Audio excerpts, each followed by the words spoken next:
iniciarmos o estudo desta manhã.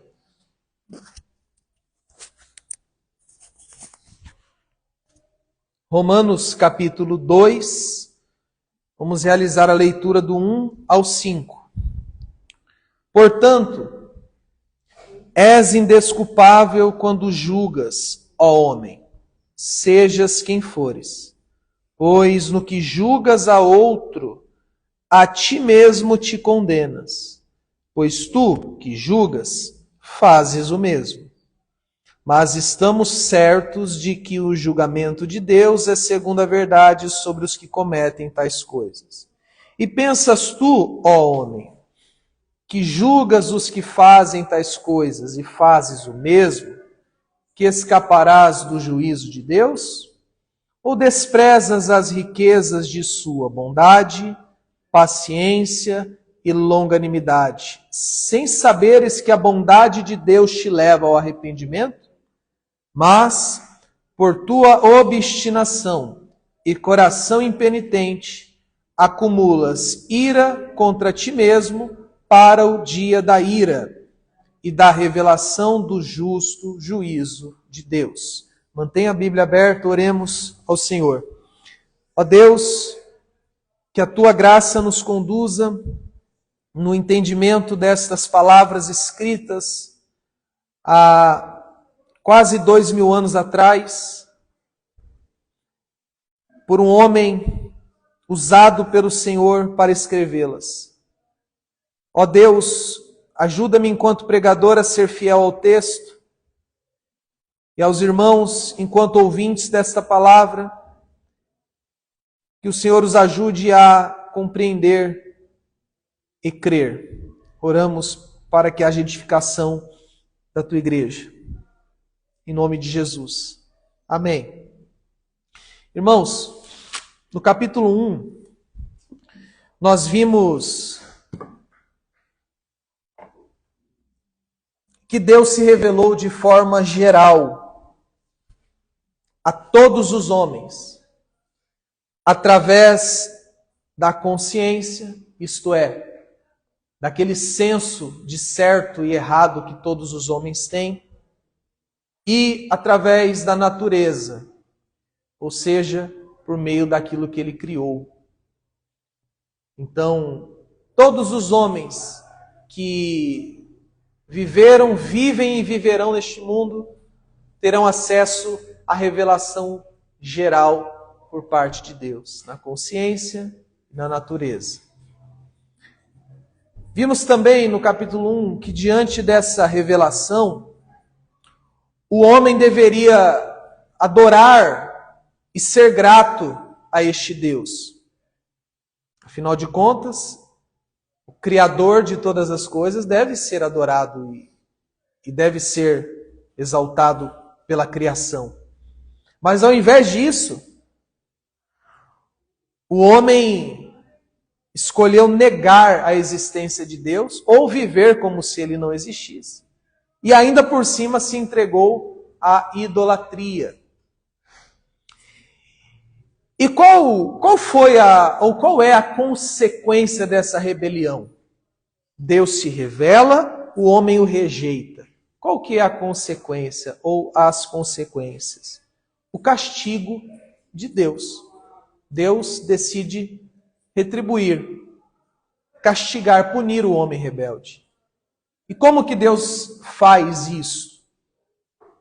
Entregando, aqui estou falando de forma resumida, porque já estudamos detalhadamente isso no capítulo 1, mas Deus decide castigar o homem entregando-o aos desejos pecaminosos do próprio coração. Estudou bastante isso, eu acho que ficou bem claro que o maior castigo de Deus é deixar o homem entregue às próprias vontades. É esse o caminho que você quer seguir? Siga. Você vai se autodestruir. É Deus soltar o freio e deixar o homem ao seu bel prazer. Hoje nós vamos iniciar o capítulo 2. E o que veremos? O que veremos no capítulo 2? Paulo, se dirigindo aos homens, às pessoas que se consideravam superiores às pessoas que Paulo cita no capítulo 1. E quem seriam essas pessoas que se consideravam superiores às pessoas do capítulo 1? Alguns gentios que tinham um certo nível moral um pouco mais elevado e não concordavam com a imoralidade, com a idolatria, etc. Os politicamente corretos, por assim dizer, mas principalmente os judeus. Porque se tinha um povo que se considerava melhor do que os demais, eram os judeus. Então Paulo vai falar com eles no capítulo 2.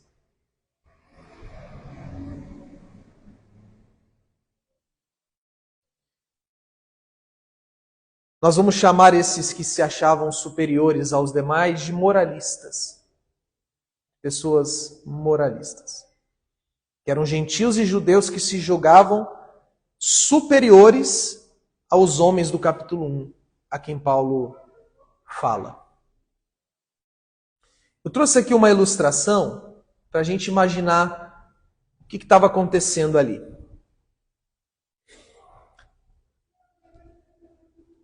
Imagina essa carta chegando na mão das pessoas, ou vou reformular minha fala, imagina essa carta chegando na mão de alguém que leu essas palavras de Paulo para as outras pessoas. Imagina as pessoas recebendo essa carta. Elas leem lá o capítulo 1. Paulo pregando contra a idolatria, contra a fornicação, contra a homossexualidade. Paulo pregando contra os pecados de ordem sexual. Paulo pregando sobre a avareza, pregando contra a falta de amor. Tudo que Paulo pregou no capítulo 1. No meio daquele povo que recebeu essa carta, haviam esses moralistas que deveriam estar agindo da seguinte forma diante dessas informações. É isso, fala mesmo, Paulo. Esse povo tem que ouvir mesmo. Esse povo pecador, esse povo impuro. Fala, Deus, que esse povo precisa ouvir. Aí imagina um judeu cutucando o outro. Olha lá, a gente sempre soube que o gentio não vale nada. Aí Paulo falando. Olha lá, lembra que a gente estava falando esses dias dos homossexuais? Viu? Ainda bem que Paulo escreveu. Essas pessoas estavam recebendo a carta, pensando assim, essa carta, essa condenação, essas palavras não são para nós. São para os pecadores. São para os outros. Não é para mim. É mais ou menos aquela esposa que ouve a pregação e fala, meu marido tinha que estar aqui para ouvir essa. Sabe aquele comportamento, aquela postura de tipo assim, não é para mim, é para o outro. É o outro que tem que ouvir. Era mais ou menos isso. Os judeus, os moralistas, receberam essas palavras e falaram assim, olha, ainda bem que Paulo falou, porque tem um povo aqui que vive numa sem vergonhice, esse povo tinha que ouvir isso mesmo. Parabéns, Paulo. Eles pensavam até o capítulo 1 que a carta não era para eles, que a carta era dirigida só para aqueles homens ali do capítulo 1. O que se assemelha à postura do fariseu de Lucas 18. Vocês devem se lembrar da parábola do fariseu e do publicano. 2 homens sobem ao templo para orar. Lembram disso? Um fariseu e um publicano. E qual que foi a postura do fariseu diante de Deus? O publicano estava lá junto, né? Mais longe. Qual que foi as palavras do fariseu? Graças te dou, Senhor, que eu não sou igual os demais homens, roubadores, injustos, pecadores, pagãos. Graças te dou, Porque eu não, eu diferente dele, eu dou o dízimo, eu jejuo tantas vezes por semana, Sabe aquele tom de tipo assim, o pecador é ele, eu não sou igual a ele. Então esse grupo viu ali o que Paulo escreve no capítulo 1 e tipo fica, ainda bem que eu não faço parte dessa gentalha, igual o Kiko, né? Era a mãe do Kiko? Vocês não assistiam Chaves? Não acredito. Não se misture com essa gentalha. Ainda bem que eu não faço parte dessa gentalha. Aí o que Paulo vai fazer, movido pelo Espírito Santo? Paulo vai virar o canhão para esse grupo. E vai mostrar para esse grupo que eles são tão pecadores e são ainda piores do que aqueles homens do capítulo 1. É o que Paulo vai fazer no capítulo 2, começando por esses 5 versículos que a gente leu. Porque a postura desses homens era uma postura de julgamento para com os demais homens citados no capítulo 1. Então a coisa vai ficar séria para o lado desses moralistas. Vamos ver como que é a abordagem de Paulo, voltando ao texto. O verso 1. Portanto, és indesculpável quando julgas, ó homem, seja quem fores. Vejam só. Então Paulo para de falar com os gentios do capítulo 1, que estavam vivendo totalmente submergidos no pecado, e começa a falar com os moralistas. E Paulo começa a fala dele dizendo para eles, vocês são indesculpáveis. Essa palavra indesculpável é a mesma que aparece no capítulo 1, no verso 20, para se referir aos... Deixa eu só passar. Passou? Ainda não, né? Eu já retomo. Espero que não manobre e volte aqui na frente. Essa palavrinha indesculpável é a mesma que está no capítulo 1, verso 20, que Paulo usa para se referir aos gentios. Eles eram indesculpáveis diante de Deus. E Paulo fala, sejam vocês quem vocês forem. És indesculpável, ó homem, quando julgas, seja quem for. Quer dizer, Paulo falou, eu não quero saber se você é gentil, se você é judeu, seja quem você for. Tenha os status sociais, a condição financeira, os costumes religiosos que forem. Vocês são indesculpáveis quando julgam esses homens do capítulo 1. Quando esse ato de julgar, quando vocês apontam o dedo para esses homens e falam, eles são pecadores, eles são pecadores, eles merecem o castigo, eles merecem a ira. Paulo fala, vocês que julgam estes homens, vocês que têm esse comportamento, vocês também são indesculpáveis. E Paulo continua explicando por que eles são indesculpáveis. Pois no que julgas a outro, a ti mesmo te condenas, pois tu que julgas, fazes o mesmo. Olha só. Paulo fala assim, vocês estão aí achando que são melhores do que os demais. E por acharem que são melhores que os demais, pensam que têm o direito de julgar os demais. Mas eu quero dizer para vocês que quando vocês julgam eles, vocês estão se condenando, porque vocês também fazem aquilo que eles fazem. Não são apenas os homens do capítulo 1 que são pecadores, que fazem coisas erradas. Vocês também fazem coisas erradas. E para vocês a situação é pior, porque vamos entender o raciocínio. Se eu vejo alguém fazendo algo errado e eu julgo aquela pessoa, significa que eu sei que aquilo que ela está fazendo é errado. Então, se eu faço aquilo que ela está fazendo, é pior para mim, porque eu faço sabendo que aquilo é errado. Então a situação desses homens ainda era pior, porque além de serem pecadores, eles não reconheciam que eram pecadores e julgavam os demais pecadores como se fossem melhores do que eles. Irmãos, a questão é que todos os homens são pecadores. Por mais que eu não cometa determinado pecado, não significa que eu sou melhor do que aquele que comete aquele pecado. Não é porque eu não roubo, que eu sou melhor do que aquele que rouba. Porque talvez eu não roube, mas eu minta. E roubar e mentir é pecado.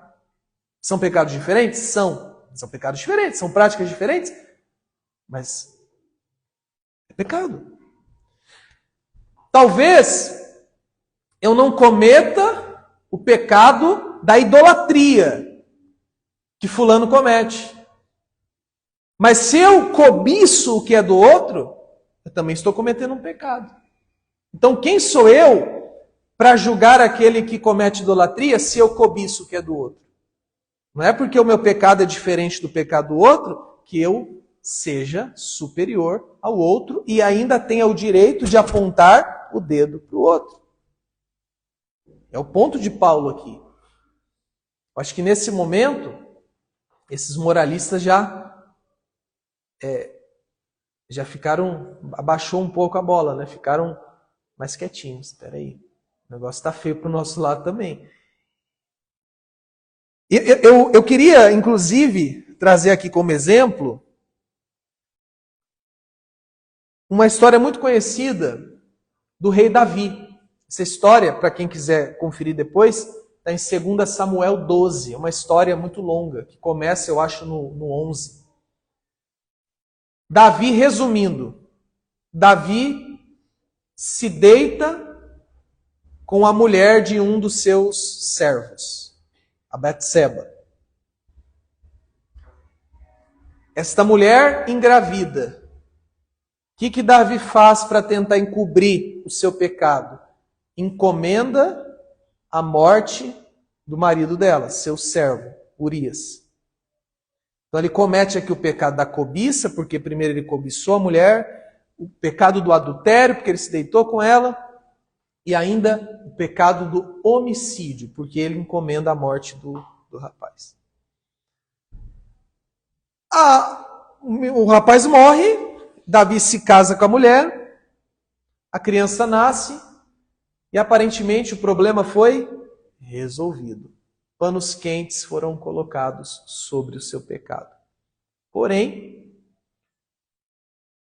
o Deus que é onisciente, de quem não podemos esconder absolutamente nada, envia o profeta Natã ao encontro de Davi. E esse é o capítulo 12. E quando o profeta Natã chega diante de Davi, ele conta uma história para Davi. Ele fala assim, Davi, resumindo, tá, irmãos? Não estou citando exatamente como está lá. Mas é o seguinte, rei. Tinham dois homens, um rico e o outro pobre. Esse rico tinha um gado, várias cabeças de gado, vários animais.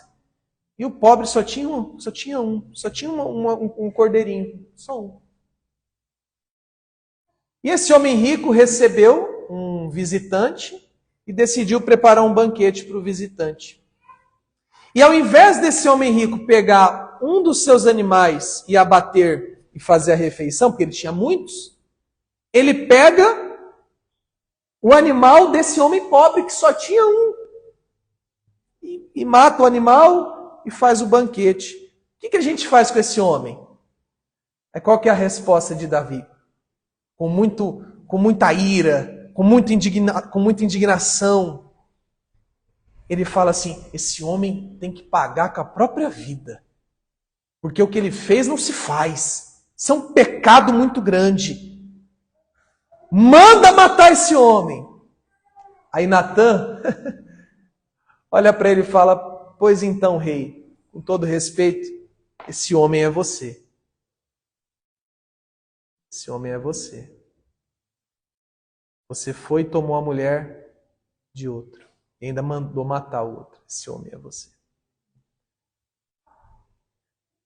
Qual que foi a postura de Davi diante da história daquele homem? A mesma postura dos homens do capítulo 2 que a gente está estudando. O quê? Paulo, homossexualismo? Não, isso tem que pagar mesmo, Paulo. A ira de Deus tem que cair sobre eles. O quê, Paulo? Idolatria? Só existe um Deus, esse povo idólatra tem que pagar mesmo. Fala mesmo, Paulo, que eles precisam ouvir. Como é, Paulo? A fornicação, a imoralidade sexual. Paulo, tá certinho. Ainda, Paulo, Deus te enviou aqui para falar que esse povo é pecador demais. Aí Paulo vira e fala, então, mas vocês também são.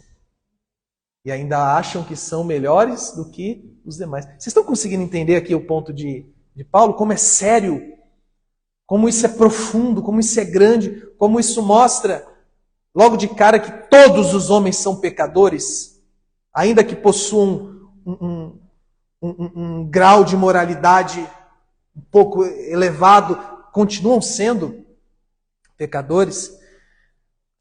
Aí Paulo vem no verso 2 e fala assim, ó, mas estamos certos de que o julgamento de Deus é segundo a verdade sobre os que cometem tais coisas. Então, Paulo aqui encontra um ponto em comum com esses homens que estavam apontando o dedo para os demais. Qual que é o ponto em comum? Realmente, quando vocês olham para esses pecadores e falam que Deus tem que punir eles, realmente, Deus tem que punir. O julgamento de Deus é segundo a verdade. Nós estamos de acordo. Nisso vocês estão certos, o que eles estão fazendo é errado mesmo. Porém, eu não quero falar deles, eu já falei, eu quero falar de vocês, com vocês. E Paulo continua falando com eles. Olha o verso 3. E pensas, tu, ó homem, que julgas os que fazem tais coisas e fazes o mesmo, que escaparás do juízo de Deus? Então olha o raciocínio de Paulo. Realmente, Deus é justo, Deus vai julgar segundo a verdade. E aí vocês, que são pecadores igual a eles, e ainda julgam eles, vocês acham que vocês vão escapar do juízo de Deus? Se Deus tem que punir, como vocês afirmam que Deus tem que punir, e vocês concordam com a minha palavra, vocês acham que vocês podem escapar dessa punição? Porque vocês praticam aquilo que vocês condenam, que é o pecado, independente do tipo de pecado que seja. Vocês condenam o errado, mas vocês também fazem coisas erradas, ainda que em graus diferentes. Então vocês, como os homens do capítulo 1, estão debaixo de punição. Estão debaixo do verdadeiro julgamento, que é o julgamento que vem da parte de Deus. Eu acho que nessa hora, alguns já estavam revoltados com Paulo, nervosos com Paulo, e já não queriam mais ouvir nada. Outros, por outro lado, começaram a ser confrontados por Deus, e o Senhor começou a trabalhar no coração deles. Porque quando o evangelho é pregado, quando a verdade é dita, há por parte de alguns uma negação, uma revolta, mas há por parte de outros que o Senhor escolhe uma espécie de um constrangimento, uma espécie de uma ficha que cai e a pessoa começa a refletir sobre a própria vida. Ela deixa um pouco de olhar para a vida do outro e passa a refletir sobre a própria vida. Então, eu até anotei aqui o resuminho desse verso 3, eu quero ler para vocês.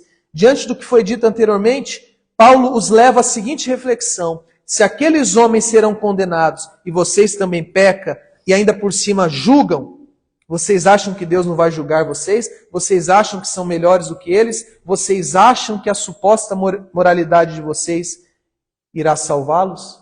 Então Paulo está tratando dessa questão com eles. Agora entra no verso que eu acho mais rico desses que estamos estudando hoje. Verso 4, Paulo continua falando com eles.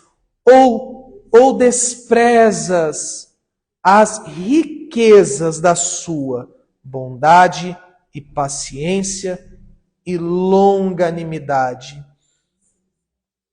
sem saberes que a bondade de Deus te leva ao arrependimento. Aqui nesse verso 4, Paulo primeiro revela alguns atributos de Deus. O que são atributos? São características de Deus.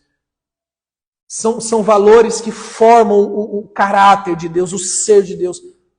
Paulo fala de quais características, de quais atributos? Bondade, paciência e longanimidade. E Paulo fala que essas coisas são riquezas de Deus. Não é isso? Ou eu estou equivocado? Não é? Despreza as riquezas da sua bondade, paciência e longanimidade. Para Paulo, irmãos, a bondade de Deus, a misericórdia de Deus, a paciência de Deus são verdadeiras riquezas.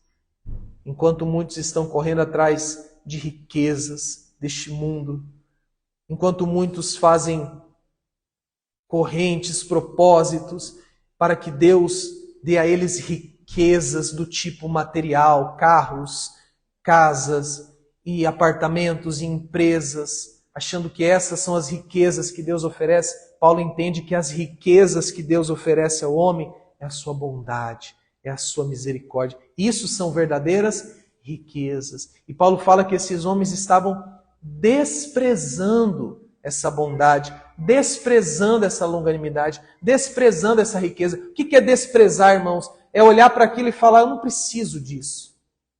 Eu não quero isso. Eu não dependo disso. Esses homens do capítulo 2 eram tão arrogantes, eles eram tão orgulhosos, eles tinham um espírito tão prepotente, eles se achavam tão superiores aos outros, que eles olhavam para a bondade, para a misericórdia, para a paciência de Deus e desprezavam. Tipo assim, eu não preciso disso. Você sabe lá o pecado que há por detrás de você desprezar a bondade de Deus, como se você não precisasse dela? Tipo assim, gente, vamos tentar entender. Eu sou tão bom, eu sou tão justo, eu sou tão correto, que eu não preciso da misericórdia de Deus. Eu não preciso da paciência de Deus. Eu não preciso da bondade de Deus. Isso aí é para os pecadores. Quem precisa dessas coisas são os homens do capítulo 1. A gente está tranquilo. Paulo fala, vocês estão desprezando isso. Só que o que vocês não sabem, diz Paulo, no finalzinho do verso 4, o que vocês não sabem é que é a bondade de Deus que te leva ao arrependimento. Irmãos, esse verso, esse pedacinho, é a bondade de Deus que leva ao arrependimento. Quando eu entendi isso aqui mexeu tanto comigo. E eu queria compartilhar um pouco com vocês. Mas primeiro pensando no texto, depois eu entro nas minhas reflexões, mas pensando no texto.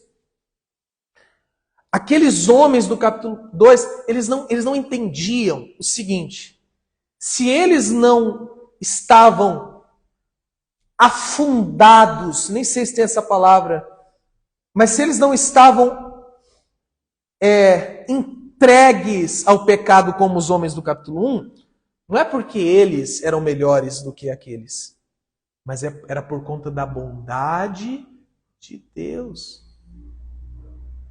Se eles não estavam tão sujos como os homens do capítulo 1, não é porque eles eram melhores, mas era porque a bondade de Deus os guardava. Mas eles não sabiam disso. Eles achavam que é porque eles eram melhores, superiores. E o que eles estavam ignorando também é que o desprezar a bondade, o desprezar a longanimidade, o desprezar a misericórdia de Deus, os colocavam numa situação muito complicada. Qual situação? Deus não concederia a eles o arrependimento.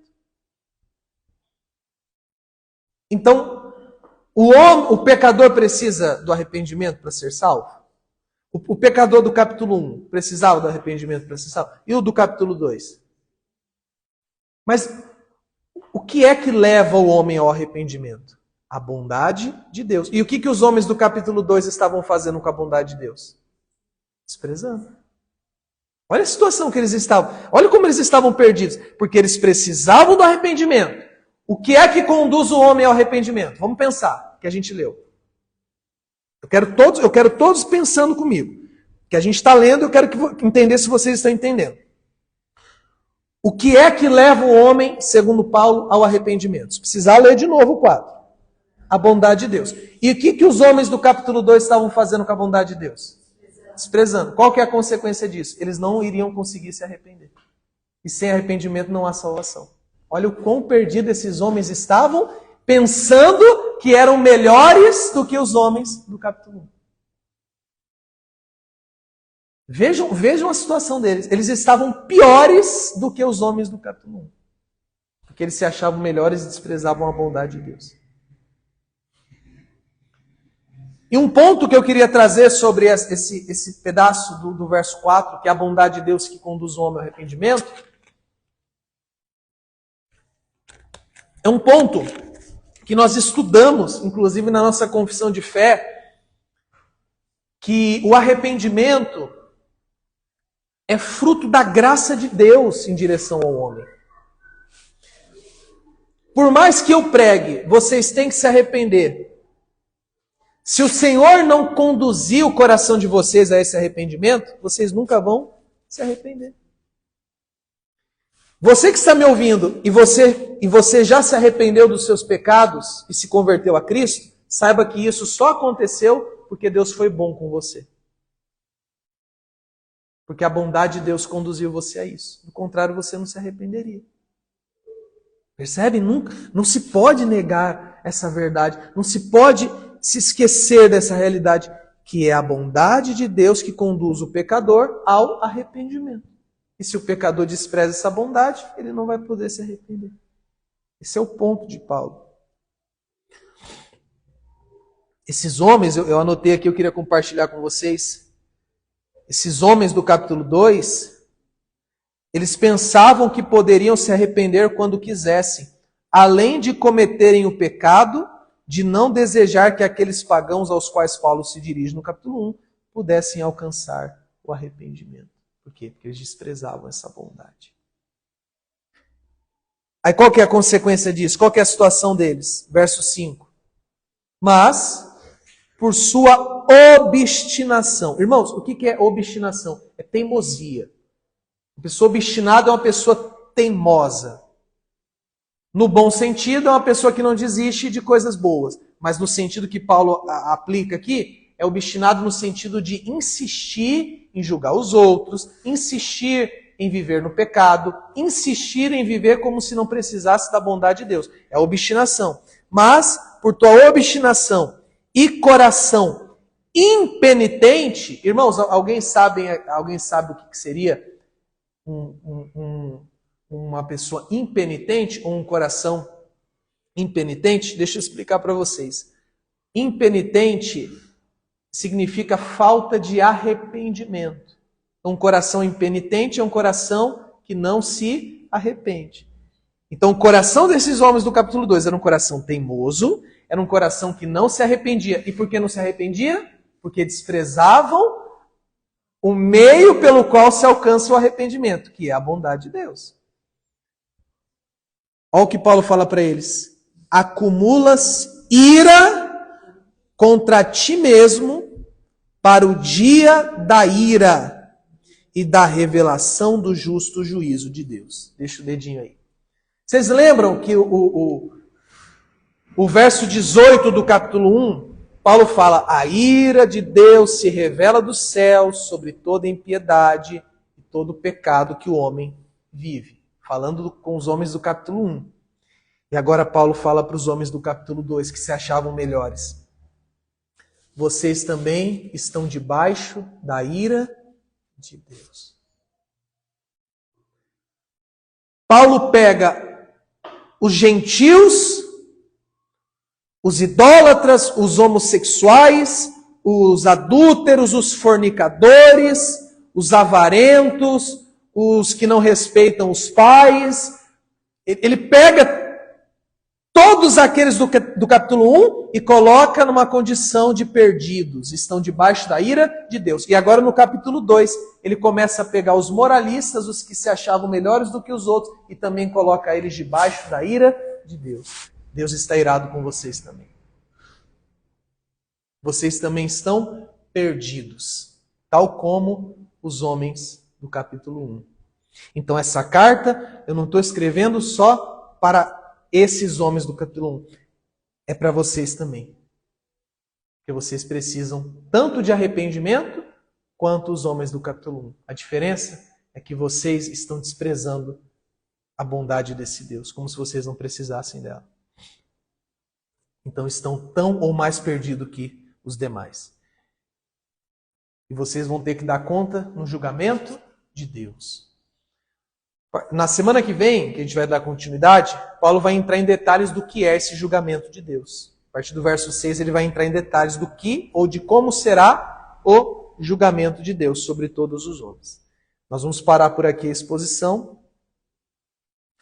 Deixa eu resumir para vocês o que a gente expôs aqui, o que a gente estudou aqui. Haviam homens, especialmente judeus, que se achavam superiores aos homens do capítulo 1. Apontavam o dedo para os homens do capítulo 1, dizendo: eles são pecadores e Deus tem que punir eles, diferente de nós. Nós somos santos e fazemos tudo certo. Aí Paulo vira o canhão para eles e fala: vocês são tão pecadores quanto eles, não têm direito de julgá-los. E porque julgam e desprezam a bondade e a misericórdia de Deus, vocês também estão debaixo da ira de Deus, e vocês estão perdidos e precisam de arrependimento. É isso que a gente estudou aqui nesses 5 versículos. E quais são as aplicações, quais são as lições que a gente extrai desse texto?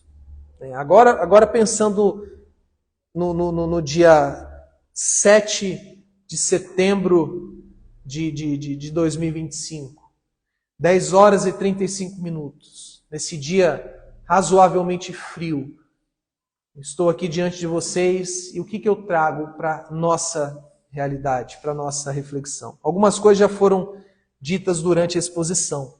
Eu quero retomá-las e outras eu quero trazer aqui de forma objetiva. A primeira aplicação que eu acho que ficou bem clara. Todos somos pecadores. A diferença é que o pecado de um pode ser diferente do pecado de outro. Mas no final do dia, no final da história, no final das contas, todos somos pecadores. Todos.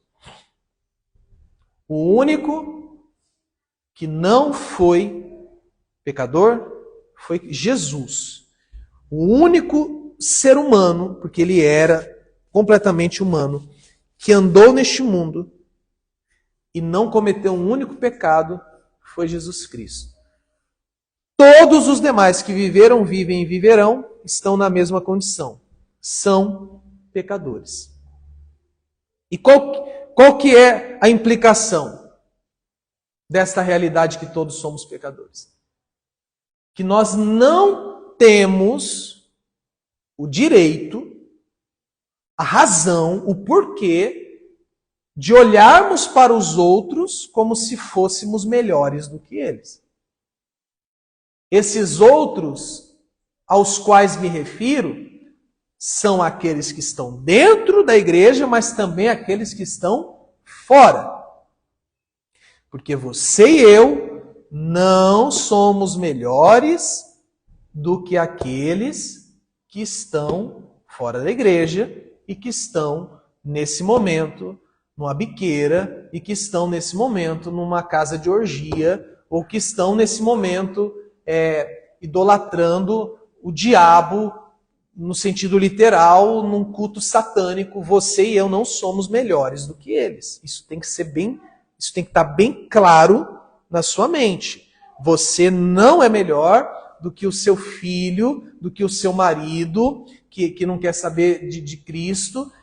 Até porque se você quer saber de Cristo é porque Cristo colocou esse desejo em você, então não é mérito seu, é glória dele.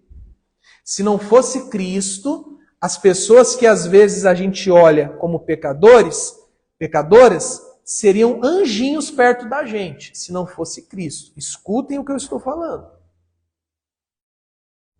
Isso tem que ficar bem definido.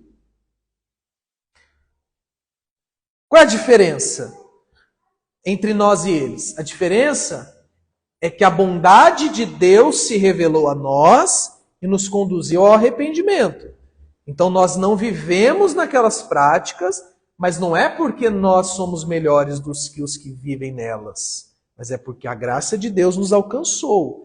E o nosso desejo para com eles deve ser este, que a graça de Deus também os alcance. Então, quando você conhecer um suposto crente que anda de nariz empinado, se achando melhor do que os demais, ele não é crente coisa nenhuma. Ele é um mero moralista que está perdido e precisa de arrependimento.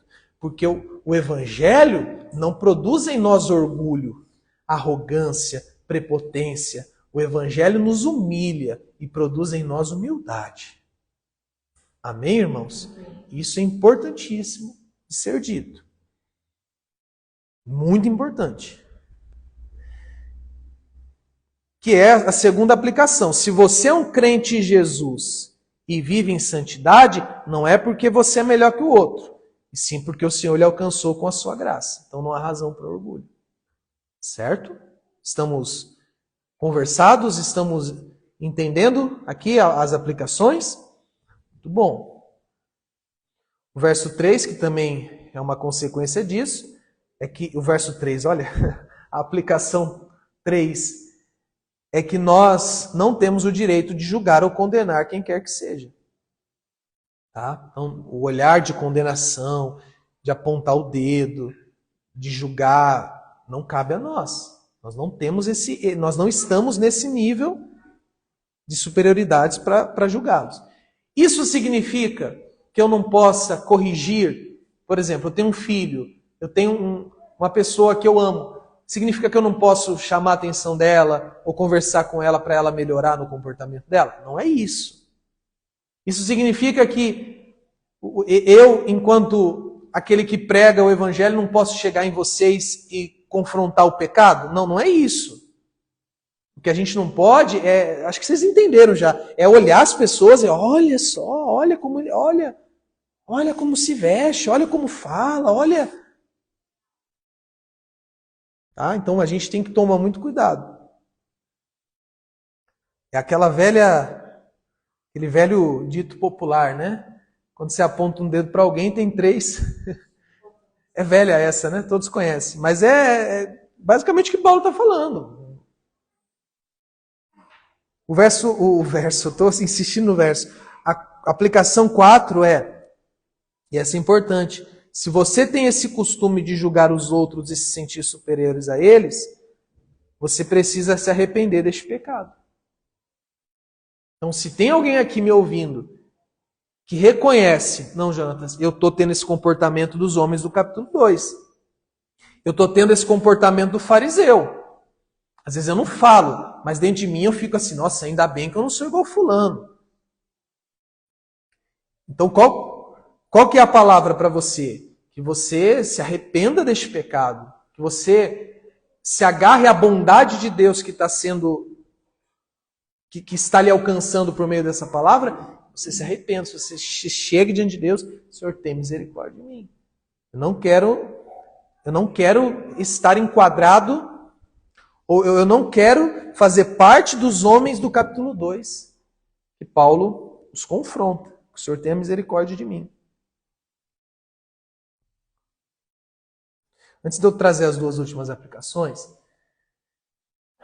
eu tinha e aqui eu contar algo meu, tá? Que eu tinha esse comportamento aqui. Quando eu pensava em pessoas que começaram na igreja comigo, ou até em familiares, sabe qual que é? E seguiram por outros caminhos? Sabe como que eu enxergava isso? Eu falava assim, fulano teve a mesma oportunidade que eu. Se ele não escolheu, é o problema dele. Eu escolhi. Sabe aquele tom de arrogância? Não, Deus deu a mesma oportunidade para o fulano. Se ele está perdido aí, é porque ele quis. Eu fui por outro caminho. Tipo, eu fui, eu escolhi, eu decidi, como se eu fosse melhor do que o outro. Mas quando a graça de Deus me alcançou, o Evangelho me abriu os olhos, eu entendi que se eu fui por esse caminho, fulano foi pelo outro caminho, é porque a graça de Deus me conduziu por esse caminho. Logo, o mérito é de Deus, a glória é de Deus. E se não fosse o Senhor, eu estaria perdido até hoje. Entende? Entende? Não. Que é um alerta aos que pensam que podem controlar o arrependimento. Tem pessoas que pensam isso. Eu vou viver aqui no pecado e um dia eu me arrependo. Eu vou continuar aqui nessa prática e um dia eu paro. Um dia eu me converto, um dia eu me batizo, um dia eu pego firme com Cristo. Como se o arrependimento, a conversão, fosse algo que o homem pudesse controlar. Diz o texto que Esaú procurou arrependimento com lágrimas e não encontrou. Não encontrou. Com lágrimas ele tentou se arrepender e não conseguiu. Então, essa ideia, amanhã eu me converto, amanhã eu me arrependo, amanhã eu me entrego, amanhã eu me conserto, amanhã eu... É uma ideia de pessoas que pensam que têm o controle da salvação, que têm o controle do arrependimento, que podem... São pessoas que idolatram o seu livre-arbítrio, o seu suposto livre-arbítrio, e acham que estão no controle de tudo. E esquecem, como os homens do capítulo 2, que é a bondade de Deus que conduz o homem ao arrependimento. Então não dá para brincar de ser crente, não dá para brincar de pecar, pedir perdão e depois se arrepende. Não dá para desprezar a bondade do Senhor. Essa mensagem que está sendo pregada hoje é a bondade de Deus se revelando a todos nós. Eu não posso olhar e falar, não, depois eu vejo isso. Tem que haver uma resposta da minha parte ao evangelho que está sendo anunciado. Os irmãos entendem isso? Então, é muito perigoso brincar com arrependimento. É muito perigoso. E eu encerro com a sexta aplicação, dizendo a todos, e eu gostaria que vocês ficassem de pé para ouvir essa sexta aplicação,